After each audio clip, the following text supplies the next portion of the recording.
नमस्ते सबको, मैं लीलिमा मेरे चैनल में सबको स्वागत करती हूँ। तो कैसे हैं आप सब? मैं फिर से एक नया कहानी लेकर चली आई पेश करने। तो चलिए बिना किसी देर के शुरू करते हैं एक और नई कहानी।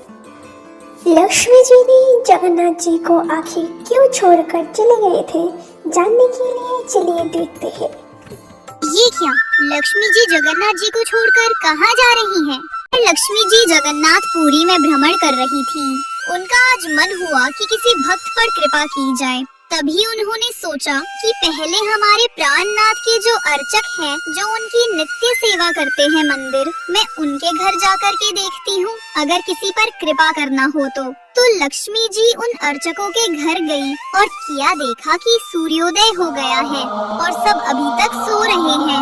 घर में कोई स्वच्छता नहीं है, सारे सामान बिखरे पड़े हैं, रात का भोजन सब खाया हुआ है। लक्ष्मी जी ने कहा कि मैं यहाँ नहीं रुकूंगी और ना ही मुझे कृपा करनी है, ये मेरे रहने के योग्य स्थान नहीं है, और लक्ष्मी जी चली गई। लक्ष्मी जी अब गई उस आदमी के घर जिनको मंदिर में झाड़ू लगाने की सेवा थी और जिनको मंदिर में घुसने भी नहीं दिया जाता था। उनके घर में सब ब्रह्म मुहूर्त में उठ जाते हैं। उनके घर में बढ़िया गोबर का चौका लग रहा है, तुलसी जी को जल पधराया जा रहा है, ठाकुर जी को भोग लगाया जा रहा है। लक्ष्मी जी बोली, ये है मेरे रहने का योग्य स्थान, और साक्षात लक्ष्मी जी प्रकट हो गई। अब वो दोनों दंपत्ति तो चौंक गए। उन्होंने पूछा, देवी आप कौन हैं? लक्ष्मी जी ने कहा, हम लक्ष्मी हैं, जगन्नाथ भगवान की पत्नी। सब बोले, देवी आप अचानक यहाँ कैसे? लक्ष्मी जी ने कहा, अरे पुत्र, तुम्हारे इस सेवा भाव, पवित्रता, तुलसी निष्ठा, घर की शुद्धता देखकर हम बहुत प्रसन्न हुए हैं। सब बोले, जय हो लक्ष्मी जी, आप प्रसन्न हुए हैं, ये तो हमारा सौभाग्य है। लक्ष्मी जी ने कहा, अरे मैं तुम्हारे घर आई और मुझे प्रसाद नहीं परोसोगे? सब बोले, हाँ, आप बैठिए ना। उन्होंने लक्ष्मी जी को एक आसन पर बिठाया और उनको प्रसाद परोसा।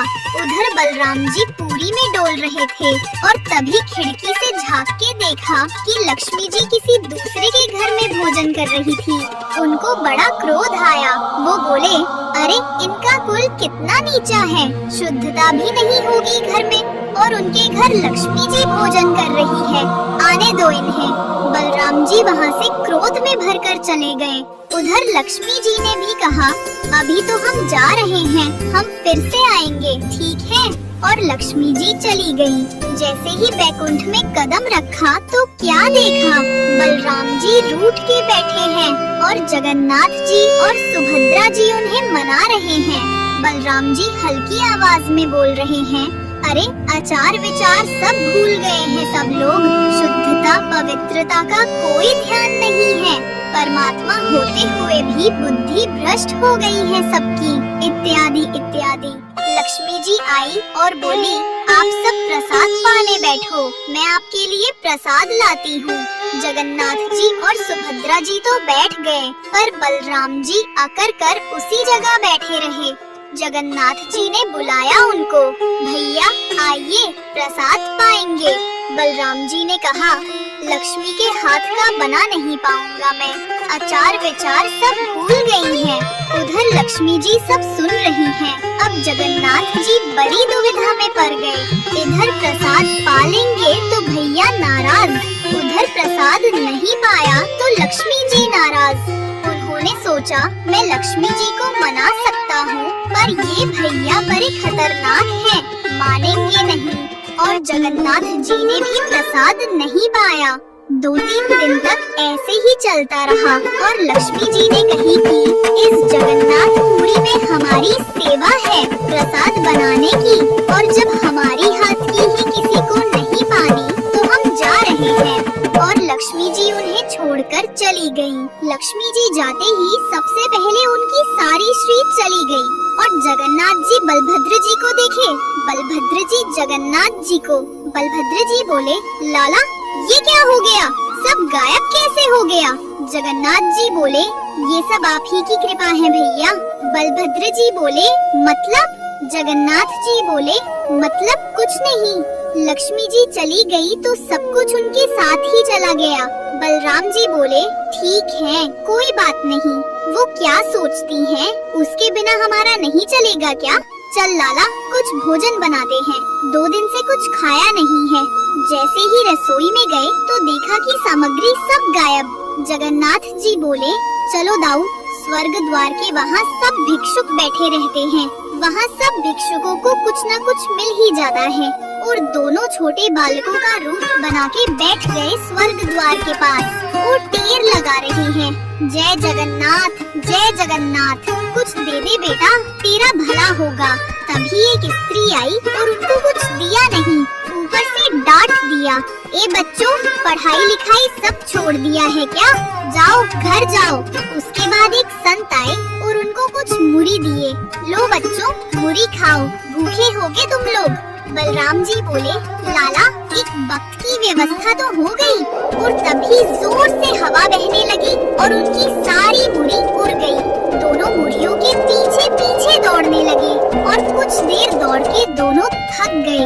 भैया, लक्ष्मी जी से क्षमा मांग लो, सच्ची कहता हूँ, नहीं तो ऐसे ही डोलना पड़ेगा। बलराम जी बोले, ठीक है, क्षमा मांग लेंगे, पर ढूंढ तो बहू है कहाँ? जगन्नाथ जी बोले, सीधी सी बात है, जहाँ श्री सबसे ज्यादा होगी वहीं लक्ष्मी जी मिलेंगी। तभी डोलते डोलते देखा कि एक घर में इतनी श्री का वर्धन की उसकी चमक बाहर तक आ रही थी। जगन्नाथ जी बोले, दाऊ, उस घर में चलो, वही है हमारी लक्ष्मी जी। तभी देखा कि उस घर का बालक सबको वस्त्र दान कर रहा है। दोनों उस लाइन में खड़े हो गए। लक्ष्मी जी की जैसे ही नजर पड़ी उन बालकों के ऊपर तो उनको दया आ गई। मेरे प्राणनाथ, उनको कोई जरूरत नहीं है मेरी, पर फिर भी दाऊ दादा को मेरा महत्व समझाने के लिए ये लीला कर रहे हैं। लक्ष्मी जी ने उस दंपत्ति से कहा, सुनो, उन बच्चों को मेरे पास ले आओ। जगन्नाथ जी और बलराम जी सर झुका के खड़े हैं।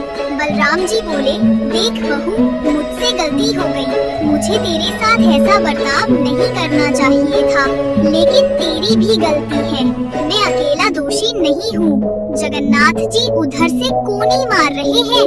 अरे चुप करो, फिर से भड़काओगे क्या? लक्ष्मी जी बोली, देखिए दाऊ, आप लोग किसी के घर भी चले जाते हैं तब तो उसका जाति नहीं देखते, और मैं आप लोगों को रोकती भी नहीं। फिर अगर मैं किसी के ऊपर कृपा करना चाहूँ तो मुझे रोक दो क्यों? मेरे लिए इतना बंधन क्यों? और किसी के जन्मगत व्यवहार से उसका पूरा जीवन नहीं आंकना चाहिए, उसके स्वभाव व्यवहार से देखना चाहिए कि वो है कैसा।